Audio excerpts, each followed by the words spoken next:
Olá, começa agora mais um programa Destaques e o Ceará vai receber no ano que vem um evento para discutir a transição energética e os combustíveis fósseis. O Oil e Gas Summit vai chamar a atenção do mundo para as potencialidades do Brasil e do Ceará. Aliar as novas fontes de energias consideradas verdes com a utilização de combustíveis fósseis é necessário. Essa é a avaliação de especialistas do setor energético. A discussão desse tema vai ocorrer de maneira intensa no próximo ano em Fortaleza. O Oil e Gas Summit vai ser o encontro de líderes e empresas mundiais sobre energia e todos os seus impactos. O Brasil tem papel importante nessa questão pelo potencial de geração de energia renovável e pelas reservas de petróleo descobertas na margem equatorial. Essa é uma área de 2.500 quilômetros de extensão na costa que vai do Amapá ao Rio Grande do Norte. O petróleo é uma atividade econômica que mexe no mundo todo. A gente sabe que o petróleo é o chamado ouro negro, ele impacta milhões e milhões de países. Então a gente quer crer que a gente receberá aqui em Fortaleza convidados, e não só convidados, como empresas interessadas em se estabelecer aqui do mundo todo, da Ásia, do Oriente Médio, da Europa, dos Estados Unidos, da China, da própria América do Sul. Então, é uma feira notadamente internacional. O Centro de Eventos do Ceará será o local do encontro. Setores público e privado vão expor ideias e projetos nos dias 19, 20 e 21 de março de 2025. Na avaliação dos industriais cearenses, os combustíveis fósseis precisam estar na transição energética. Nós temos, através da recente descoberta, uma equatorial, uma abundância, uma riqueza assim imensa no que diz respeito ao óleo e gás. A transição energética vai ser justamente isso, vai ser essa passagem segura para esse novo momento que é o verde. Então, sim, óleo e gás fazem parte dessa transição energética.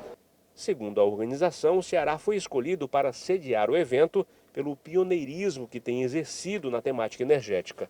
O Estado já tem desenvolvido projetos, atraído investimentos e está montando o chamado Hub do Hidrogênio Verde. Bem, o impacto vai de A a Z, né?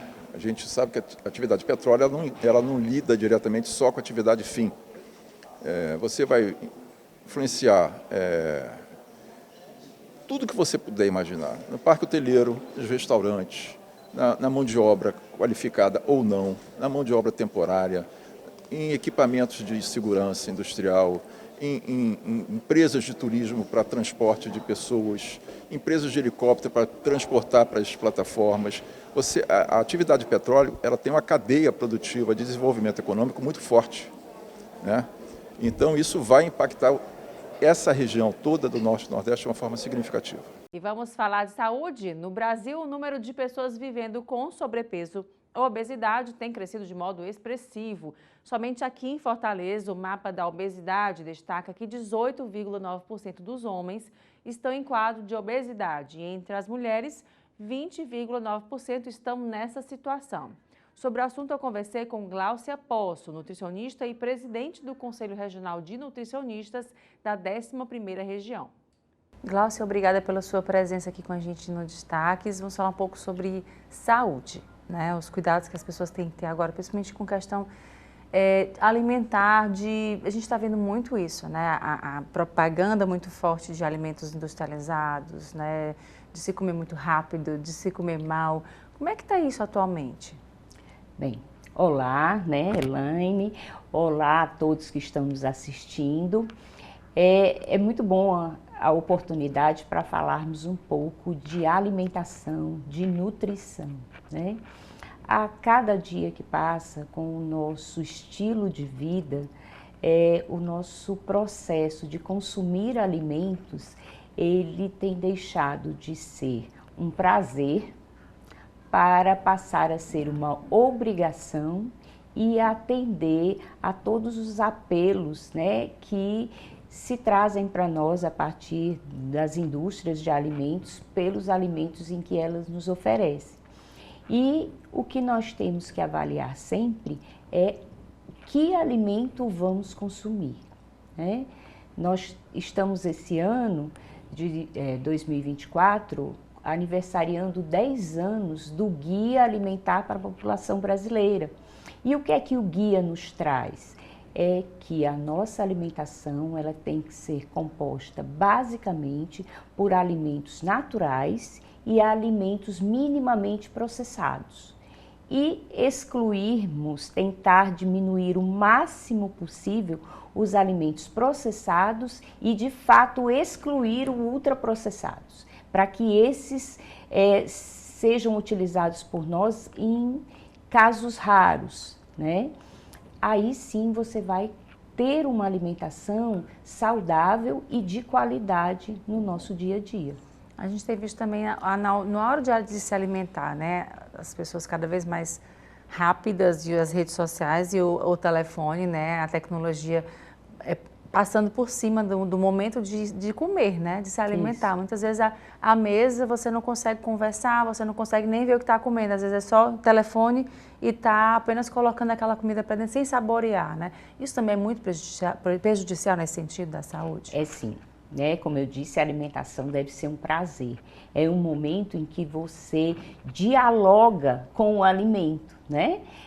Para você sentir o sabor do que você está comendo, a forma como ele está sendo preparado, porque aí você consegue fazer diversificação do alimento que você consome diariamente.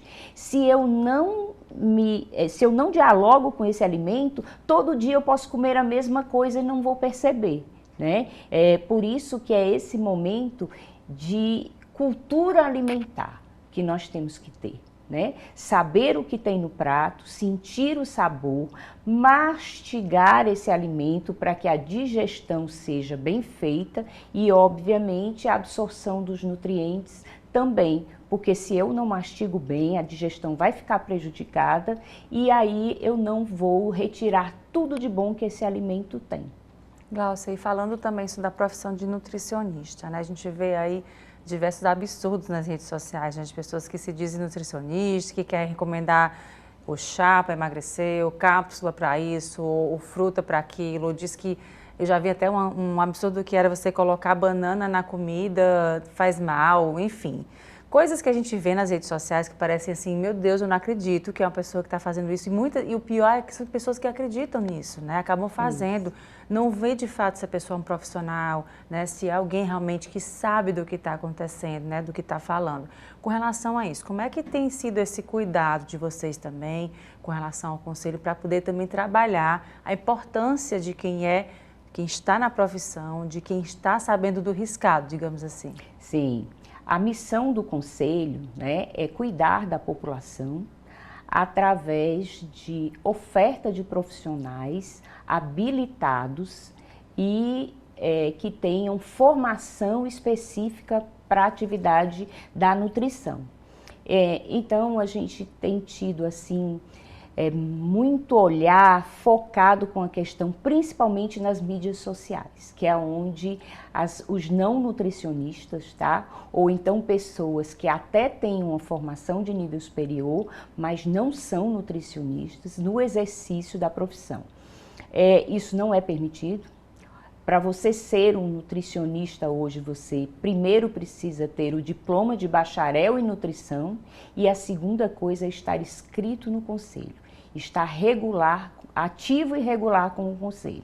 E nós estamos exatamente fazendo esse processo de fiscalização, tanto é que do ano passado, esse ano, a gente está aí entregando, protocolando várias notícias crime, né, contra esses profissionais que estão em exercício legal da profissão. Nós não podemos permitir isso porque vai colocar em risco a saúde da população. E essa é a função do Conselho, né?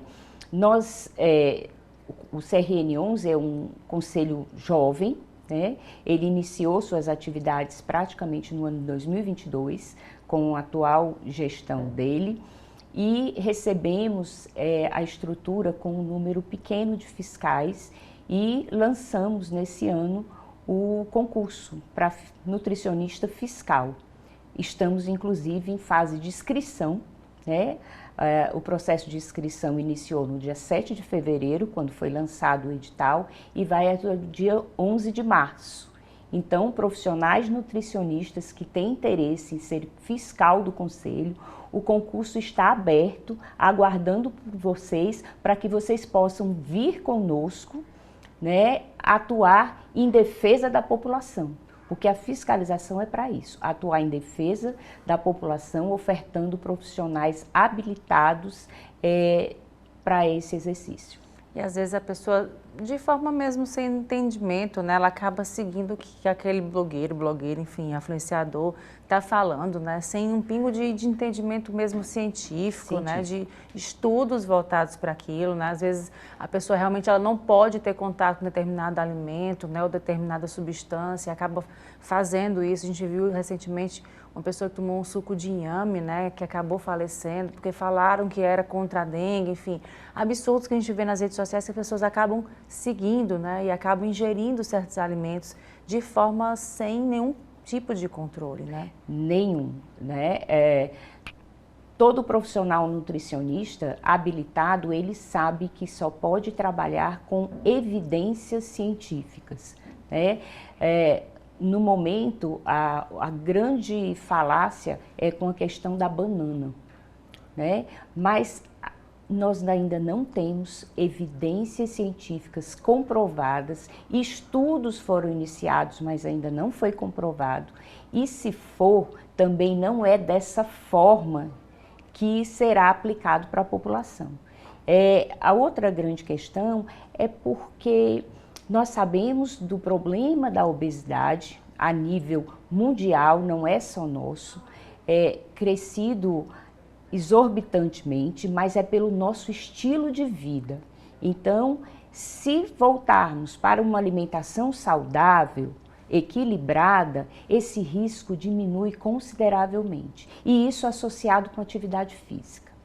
Então, são duas categorias profissionais que devem trabalhar juntas, integradas, nutricionista e profissional de educação física. Aí sim você pode ter uma promoção da saúde, uma qualidade de vida melhor. Não, ouvintes, não se atentem a esses grandes chamamentos de emagrecimento, emagreçam 10, 20 quilos em uma semana, um mês. Isso não acontece de forma igual para ninguém. Alguém pode até emagrecer, mas será que a qualidade daquele emagrecimento foi bom? Então, não se atraiam por essas informações. Procure, de fato, um profissional habilitado que possa lhe orientar e fazer um plano alimentar de acordo com o seu perfil. A questão da obesidade não é estética, é de saúde, né? Então, a gente precisa verificar se associado à obesidade eu tenho outras patologias. Por exemplo, eu posso ser pré-diabético ou já diabético, eu posso já ter sinais de hipertensão, eu posso já ter um fígado com gordura. Então, são várias questões que a gente precisa avaliar junto disso, por conta de que nem sempre uma pessoa magra também não tem esses indicadores de outras patologias alterados. Então, eu preciso fazer esse acompanhamento para, na verdade, não tratar o obeso como uma pessoa diferente no meio social. Nós temos sempre que cuidar das pessoas da forma como elas são. Às vezes, a pessoa pode estar até com alguns quilinhos no que esteticamente é a mais, mas a saúde dela está excelente. Então, isso não é motivo para emagrecimento exagerado, absurdo.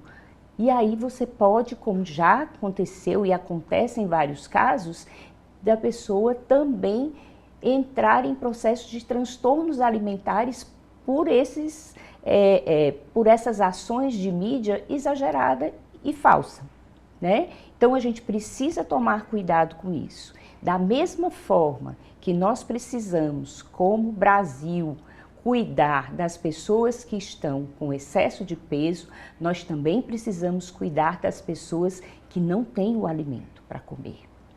E aí é outra questão. Como ela não tem o alimento saudável para consumir, ela consome o que pode E nesse o que pode, normalmente a gordura é muito mais barata para comprar do que a proteína, então ela consome muito mais gordura e está consumindo de forma errada e se torna obesa com falta de alimento. Então a gente tem que ter esse olhar, né, holístico da coisa, global, de forma como a nossa população está vivendo.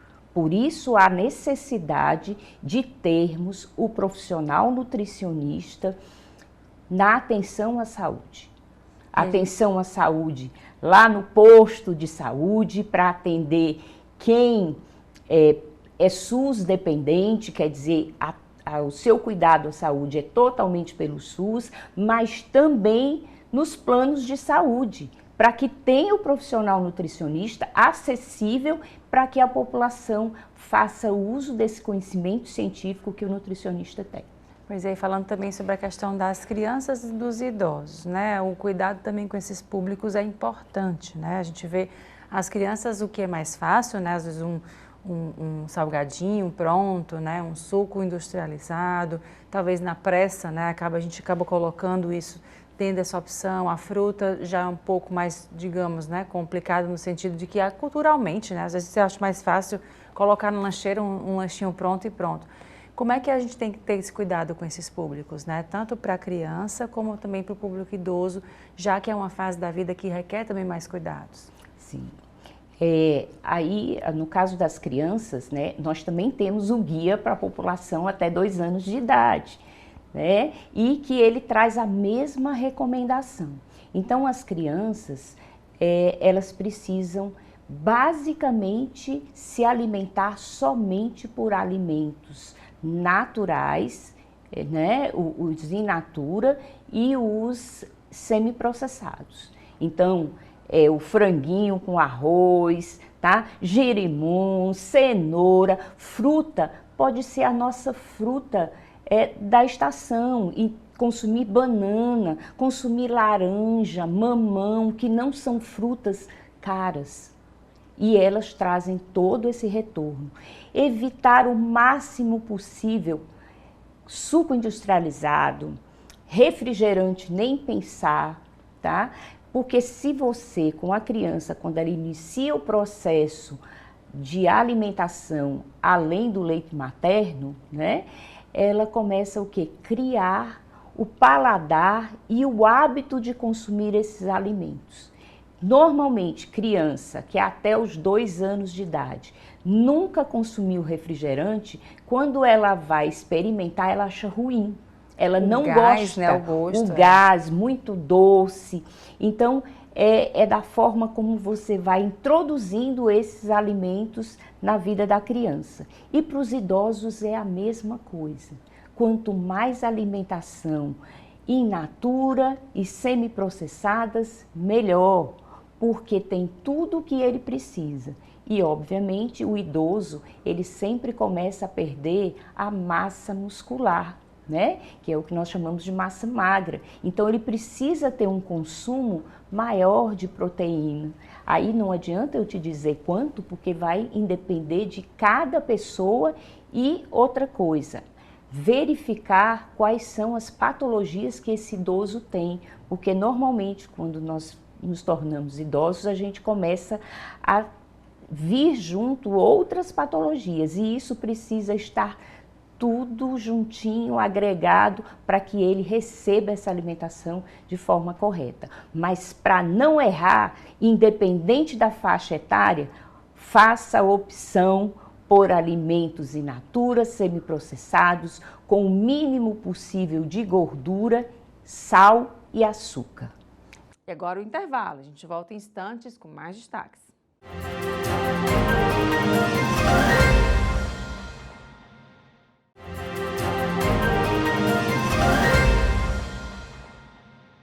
E o mercado imobiliário de Fortaleza e região metropolitana viveu nos últimos 3 meses o melhor desempenho de vendas dos últimos 8 anos. Foi o que mostrou mais uma edição do Flash Imobiliário. R$1,5 bilhão em 90 dias. Esse foi o VGV, o volume geral de vendas de Fortaleza e região metropolitana no setor imobiliário. Os dados foram divulgados pelo empresário Ricardo Bezerra. O melhor resultado dos últimos 8 anos. 1,5 bilhão em números redondos, o mercado de Fortaleza, da Grande Fortaleza, vendeu nesses primeiros 3 meses. Isso mostra que o mercado está pujante, as construtoras estão realmente investindo em novos lançamentos. O que gera emprego são novos lançamentos, não é estoque. E a gente fica muito feliz porque todo aquele nosso otimismo que a gente apregoa no mercado está se tornando realidade.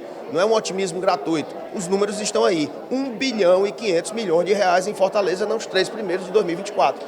Se a gente anualizar isso, multiplicar por 4, nós vamos terminar o ano com aproximadamente 6 bilhões de reais em vendas. Será, se acontecer, o melhor resultado da história do Ceará.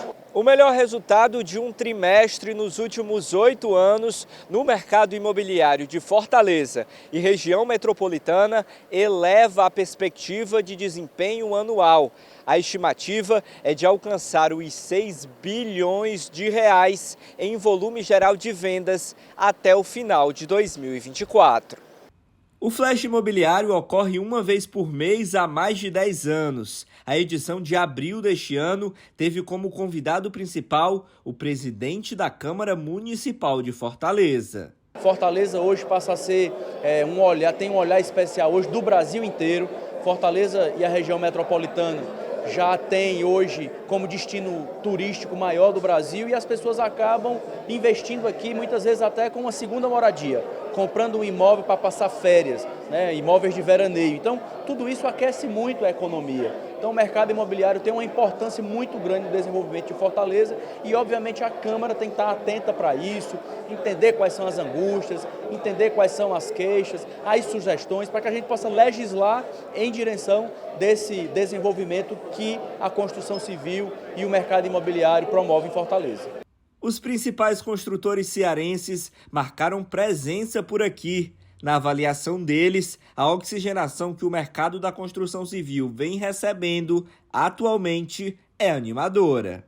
É super importante. O Flash Imobiliário sempre tem as atualizações de mercado, sempre tem as melhores informações de mercado que balizam muito as tomadas de decisões das empresas. É fundamental. O Flash Imobiliário ele é um retrato do que aconteceu do período, tanto o mensal como do trimestre, como a premiação anual que o Ricardo faz.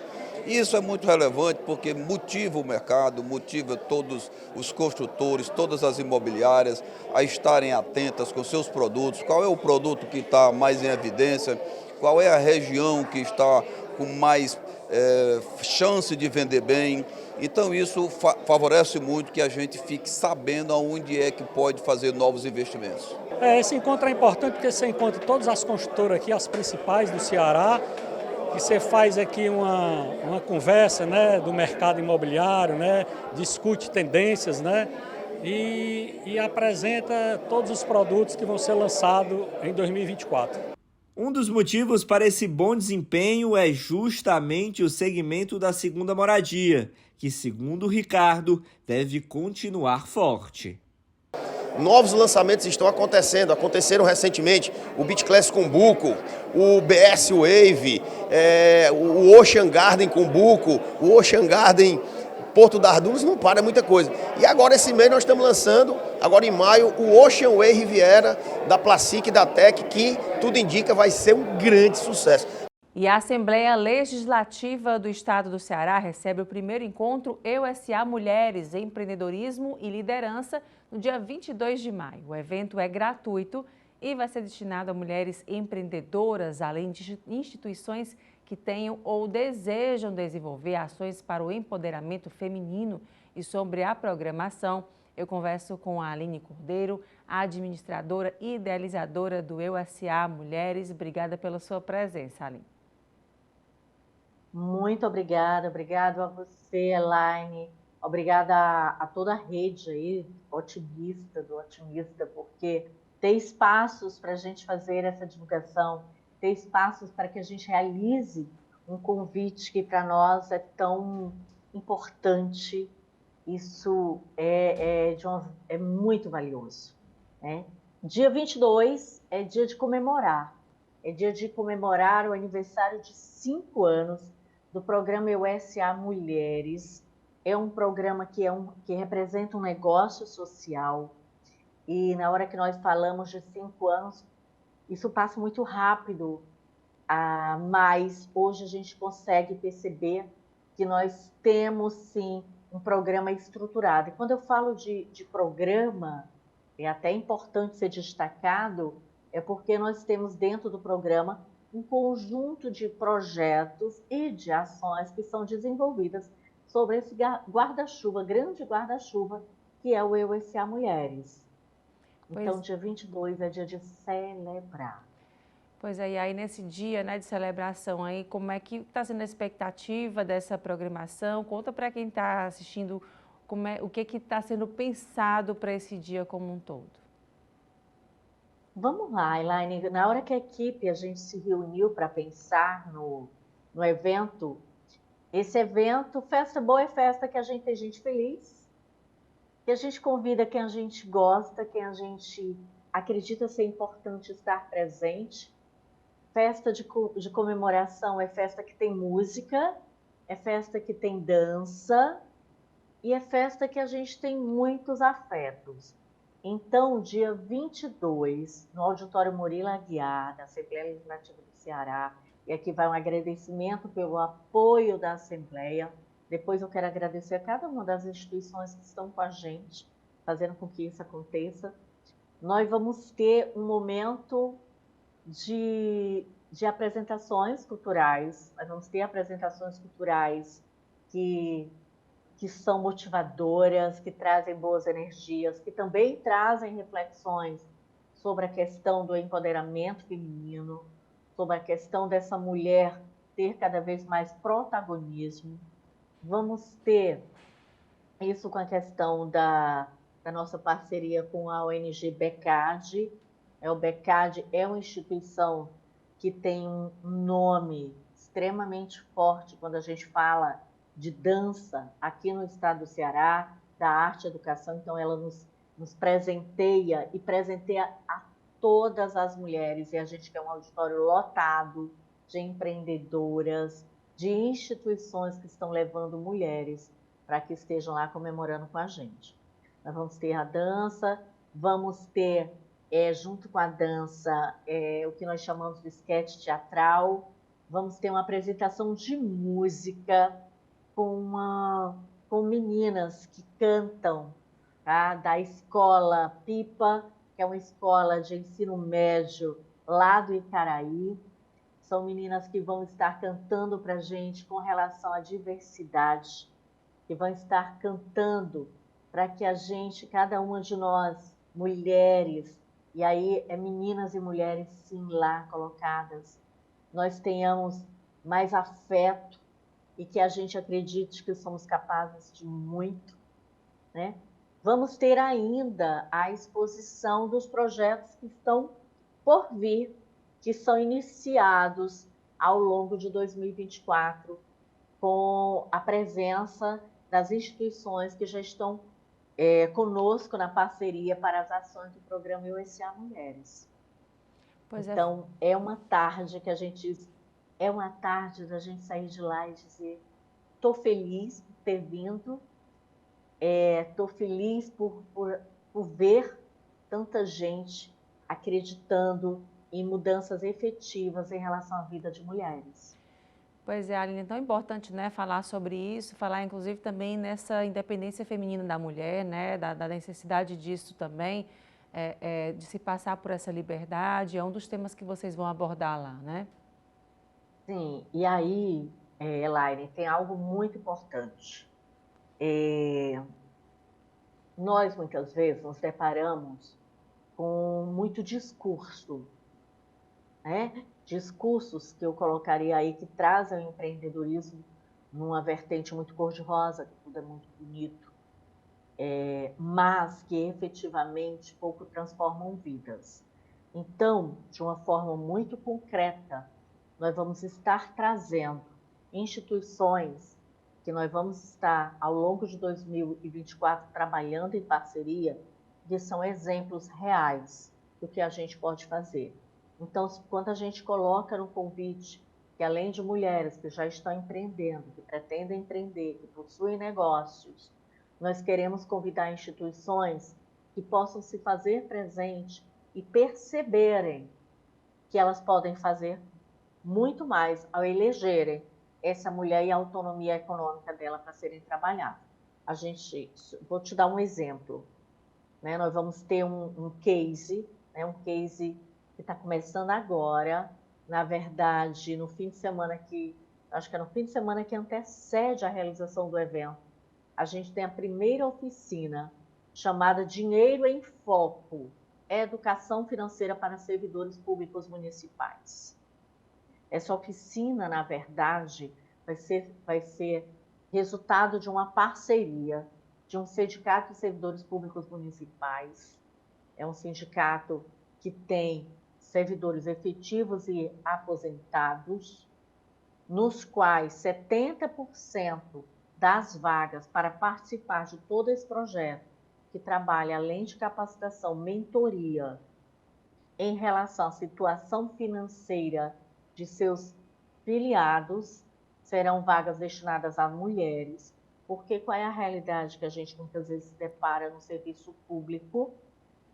Nós temos, principalmente quando a gente fala de serviço público no interior do estado, e aí a gente tem essa experiência, que é o quê? Que é a experiência de nós termos uma ação voltada para que essas servidoras tenham um melhor planejamento e uma melhor correção de rota para que efetivamente não estejam dentro daqueles percentuais da população endividada que nós temos na atualidade. E aí, nesse caso, nesse ponto importante que você falou também, né? A gente tem essa realidade que assusta um pouco, né? Dessa mulher que precisa se empoderar, né? Que precisa ter esse apoio, esse aporte, essa linha de crédito facilitada, né? Essa mulher que é aguerrida, e a gente muitas vezes não vê essas alternativas, né? Essas aberturas, essas mãos, né? Sendo dadas para que ela consiga, porque a gente sabe que a mulher, né? Ela quando ela tem aquela oportunidade dada, ela vai embora, né? Ela voa muito alto, inclusive, e chama outras também, né? Para voar junto, o que é bacana, né? Nós estamos começando nesse dia também, Elaine, nessa coisa da gente chamar, né? Da gente integrar. A gente lança nesse dia algo muito importante e que nós tivemos aí, sabe, Elaine? Na hora que eu te agradeço, e agradeço, otimista, do fundo do coração, porque a gente tem conseguido muito na hora que a gente divulga isso, que as pessoas ficam sabendo, que as instituições tomam conhecimento. Não sei se você recorda, a gente esteve aí com vocês, divulgando a elaboração, curso de elaboração de projetos sociais para mulheres. Desse curso, que cada instituição, as participantes saíram com conhecimentos relativos a esse conteúdo, nós iniciamos a formação, a constituição de uma rede de articulação de lideranças, movimentos e instituições que trabalham para a autonomia econômica de mulheres. E aí, quando você toca na questão de nós termos instituições que se unem, nós já temos hoje exemplos na rede, que na hora que nós temos uma feira de empreendedorismo feminino sendo realizado num bairro, nós já estamos tendo instituições que estiveram dentro do programa, que estão, né, compartilhando informações, ideias dentro do programa EUSA Mulheres. Essas instituições conversando entre si, se ajudando e fazendo acontecer, por exemplo, uma feira de empreendedorismo numa comunidade onde até então isso não acontecia. Nós temos instituições que começam a se reunir e, por exemplo, veio para a minha instituição uma determinada capacitação e eu vou divulgar com outras instituições para que elas tenham conhecimento e possam encaminhar empreendedoras para que participem. Então, nós estamos falando de quê? Nós estamos falando de uma integração realmente que pode fazer a grande mudança, colaborar de forma efetiva com a vida dessas mulheres. Pois é isso, Aline. Então, vou deixar aqui esse canal aberto para você fazer o convite para quem está assistindo, anotar aí na agenda para participar desse encontro agora dia 22, né, de maio. 22 de maio, a partir das 14 horas. É importante chegar cedo para poder já fazer, né? Chega uma meia hora antes para poder fazer o cadastramento da hora, porque na verdade, gente, a gente não vai ter inscrição na hora, porque nós temos uma limitação de espaço e de forma muito feliz eu quero dizer que o evento, o primeiro encontro MSA Mulheres, tem sido abraçado aí pela mulherada que está se inscrevendo. E aí mais informações vocês podem buscar no nosso WhatsApp do programa, que é o 85 DDD 989532400. E vem fazer uma tarde de confraternização, da gente cantar parabéns para o EUSA, mas de uma forma muito feliz. Tá joia, Aline. Muito obrigada mais uma vez. Até uma próxima oportunidade. Obrigada. E agora o intervalo. A gente volta em instantes com mais destaques.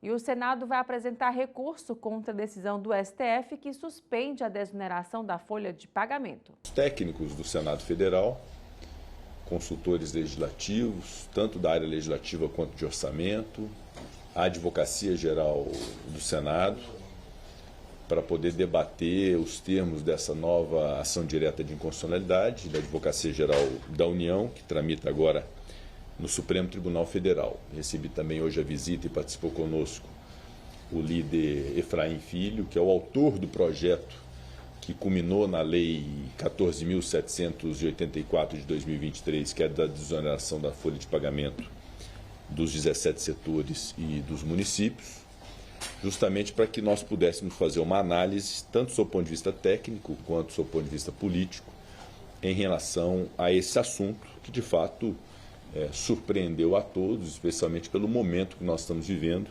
de discussão e de busca de alinhamento entre o governo federal e o Congresso Nacional. Eu queria, antes de tratar mais detidamente sobre a parte técnica dessa ADI, é dizer que o ano de 2023 foi um ano em que o Congresso Nacional Brasileiro proporcionou ao Brasil e, naturalmente, ao governo federal, meios para poder ter governabilidade e uma arrecadação que pudesse fazer frente aos gastos públicos propostos pelo governo. Percebam que já antes do governo Lula assumir, o Congresso Nacional, num gesto muito importante, e acredito até inédito na República, autorizou através de uma emenda constitucional que houvesse um espaço fiscal através da PEC da transição. Logo na sequência, ao longo do ano de 2023, aprovamos um sem número de projetos para a sustentação fiscal e orçamentária do Brasil. Projetos como a alteração do regime fiscal e do arcabouço fiscal, como lei complementar, um projeto que disciplina as decisões do CARF na linha do que foi a proposta do governo federal, um projeto referente à tributação de offshores e também tributação de fundos exclusivos, um projeto de tributação das apostas esportivas, não é? E mais ao final do ano, uma alteração no regime de subvenções através da medida provisória 1085, também aprovada. Tudo isso, no final das contas, representou uma realidade para o Brasil que é importante todos conhecerem, uma realidade de arrecadação nos primeiros 3 meses do ano de 2024, muito além do que foi a arrecadação nos primeiros 3 meses de 2023. Um incremento de quase 80 bilhões de reais a mais de arrecadação em 2024, em comparação ao mesmo período de 2023. 8,36% a mais, já descontada a inflação. E esse foi um trabalho da Câmara dos Deputados, um trabalho do Senado Federal, um engajamento muito forte em casas em que o governo não tem maioria, justamente para que pudéssemos proporcionar uma arrecadação que fizesse frente aos gastos públicos, e a proposta e o planejamento do governo para o Brasil. E é incrível agora nós nos depararmos com uma situação, inclusive espelhada numa petição da Advocacia Geral da União, como se os problemas do Brasil se resumissem à desoneração da folha de pagamento de 17 setores e à desoneração de municípios já muito sacrificados por um pacto federativo muito injusto para municípios. Portanto, isso definitivamente não é verdade dentro de um contexto que é o contexto em que a arrecadação proporcionada pelas medidas do Congresso Nacional foram muito além do que o impacto orçamentário e financeiro dessas duas medidas de desoneração de folha para setores da economia, justamente para que possam manter a empregabilidade. A razão de ser é esta: esses setores são autoempregadores, a folha de pagamento tem um grande impacto na sobrevivência desses setores, eles geraram emprego mais do que a média dos outros setores nacionalmente. Então há uma lógica da prorrogação dessa desoneração que, aliás, vem desde 2011, não é fato novo, não é uma novidade aqui desse Congresso Nacional nesse instante. E em relação aos municípios, de igual forma, talvez não conheçam a realidade de municípios pequenos no Brasil para entender o que é exatamente fechar a conta no final do mês para esses municípios. No final das contas, a redução da alíquota de 20 para 8 representa, primeiro, a adimplência desses municípios que não vinham adimplindo. Aliás, é preciso pegar o estudo do que foi a arrecadação em números absolutos nesses primeiros 3 meses com a alíquota de 8 e confrontar com a arrecadação nos 3 meses do ano anterior com a alíquota de 20. Esse estudo também precisa ser feito. E a medida, aliás, retoma a capacidade de investimentos na população e com políticas públicas nesses municípios a partir dessa medida do Congresso Nacional de desoneração com a redução de alíquota. Muito bem. Dito isso, é preciso analisar agora, do seu ponto de vista técnico, essa ação direta de inconstitucionalidade da Advocacia Geral da União, que se assenta numa premissa. A premissa de que a desoneração da folha de pagamento, tanto dos 17 setores quanto dos municípios, não teria cumprido o artigo 113 do Ato das Disposições Constitucionais Transitórias, que exige que proposições legislativas que criem despesas ou alterem despesas ou que renunciem receitas tenham a estimativa do impacto financeiro e orçamentário. Eu afirmo, como presidente do Senado, que esta premissa não é verdadeira.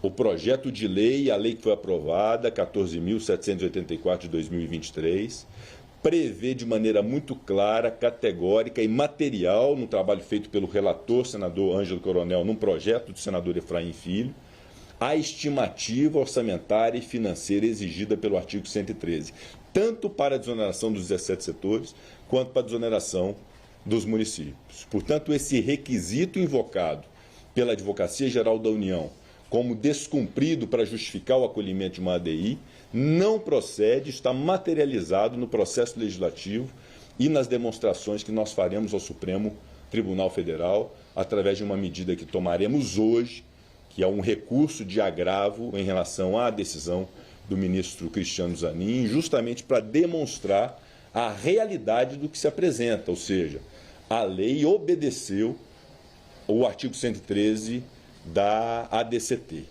No caso da desoneração da folha de pagamento, ainda há uma outra gravidade, que a lei, que é desde 2011, que vem sendo prorrogada, se sustenta, inclusive, num precedente do próprio Supremo Tribunal Federal, da lavra do então ministro Ricardo Lewandowski, que diz que não há inconstitucionalidade no caso de uma prorrogação, considerando que a origem, além do cumprimento do artigo 113 com a demonstração da estimativa financeira e orçamentária, há também o lastro financeiro e orçamentário para que a desoneração fosse feita lá em 2011, com um incremento de 1% sobre o COFINS importação. Também é uma demonstração material do lastro disso. Portanto, no caso dos 17 setores, todas as óticas que se queira ver ao cumprimento restrito da Constituição Federal, da Lei de Responsabilidade Fiscal, e não há definitivamente inconstitucionalidade alguma nesta prorrogação. E no caso dos municípios, que é bem verdade, veio como uma novidade no projeto de lei a partir de uma emenda inserida pelo relator, senador Ângelo Coronel, também há estimativa de impacto financeiro em cumprimento estrito ao artigo 113 da ADCT, que é a razão de ser do pedido da AGU. Então, ambas as situações muito claras de nenhum descumprimento constitucional para as duas situações.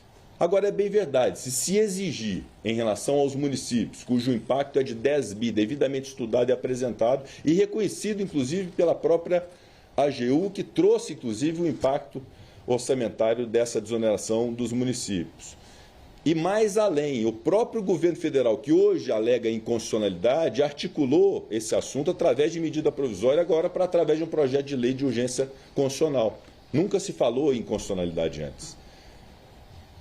Agora, se exige a demonstração de onde se vai ter o recurso para esses 10 bi para os municípios, está aqui demonstrado, 80 bi só nos 3 primeiros meses de aumento de arrecadação em função do trabalho do Congresso Nacional. Tivéssemos nós, quando votamos CARF, apostas esportivas, offshores, fundos exclusivos, subvenções de ICMS, arcabouço fiscal, identificado que era necessário escrever isso em cada um desses projetos, nós teríamos escrito. Não teria problema nenhum de vincular qualquer tipo de receita dessa natureza para poder socorrer os municípios do Brasil. E certamente isso vai acontecer, porque nós, evidentemente, não vamos desistir de defender os municípios do Brasil, de defender os setores da economia. E moradores do Cumbuco, em Caucaia, na região metropolitana de Fortaleza, puderam acompanhar o nascimento de dezenas de filhotes de tartarugas marinhas em plena areia da praia. A ação é uma chance rara de ver de pertinho e viver esse grande momento da natureza. Entre as pequenas paredes de areia, rastejam as tartarugas em direção ao mar. A primeira ida delas para o oceano ocorre após uma incubação de 60 dias. Cada ninho possui, em média, 120 filhotes como esses aqui. Antes de presenciar o nascimento, moradores e turistas foram orientados em uma apresentação sobre a temporada de desova de tartarugas marinhas no litoral de Caucaia, a 30 quilômetros de Fortaleza. Essa é uma demonstração de parte do trabalho, né? O trabalho todo é um projeto grande de monitoramento dos nossos 31 quilômetros de praia, né? Esse momento é um momento de educação ambiental, né? E transferência de conteúdo científico, né? Para a população, para os turistas, para o público que frequenta e usa as nossas praias, né? E, de modo geral, para o público todo de Caucaia. O olhar atento entrega o interesse da Isabel pelo assunto. Ela é proprietária de um restaurante na região do Cumbuco. A empresária considera que o aprendizado é fundamental para a preservação. Importante, né, esse momento de conscientização ambiental, inclusive para a gente trazer as crianças e tentar passar esses conhecimentos que o IMAC, né, proporciona nesses momentos para a comunidade, né, a comunidade que vai ajudar junto com esses órgãos a gente conseguir fazer essa preservação ambiental. Mesmo sendo marinhas, é na terra, na areia da praia, onde as tartarugas desovam. Após o nascimento, os filhotes rumam para o alto mar. Isso faz parte do ciclo biológico das tartarugas. Para que ele seja bem sucedido, a ação humana, ou melhor, a ausência dela, é de grande importância. O presidente do Instituto do Meio Ambiente de Caucaia lembra que respeitar o espaço dos animais é uma forma de mantê-los vivos. Por isso, determinadas contribuições são indispensáveis.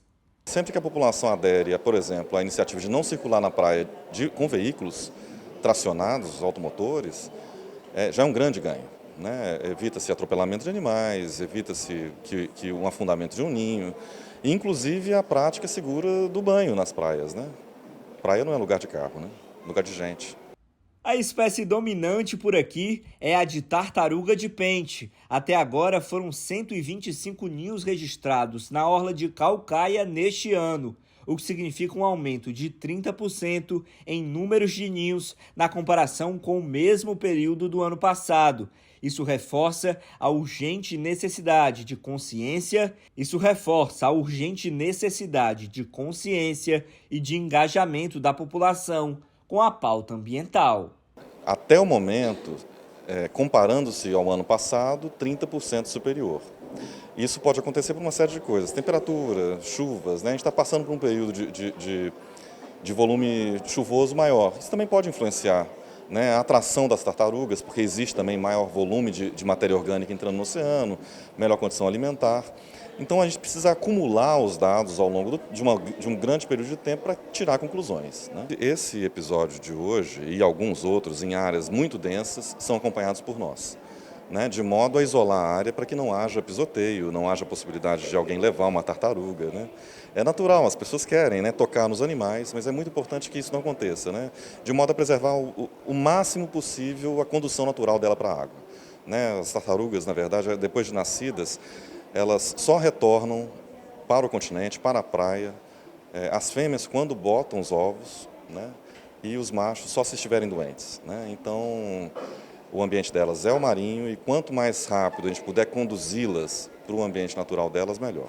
Se a gente fizesse só esse momento na praia do nascimento, as pessoas não entendessem a importância de não pegar, de não transitar com o veículo na praia, eu acho que isso é um processo, né, longo, que a gente só vai ver os resultados daqui a uns 5, 10 anos, né, como o próprio IMAC comunica em todas as reuniões.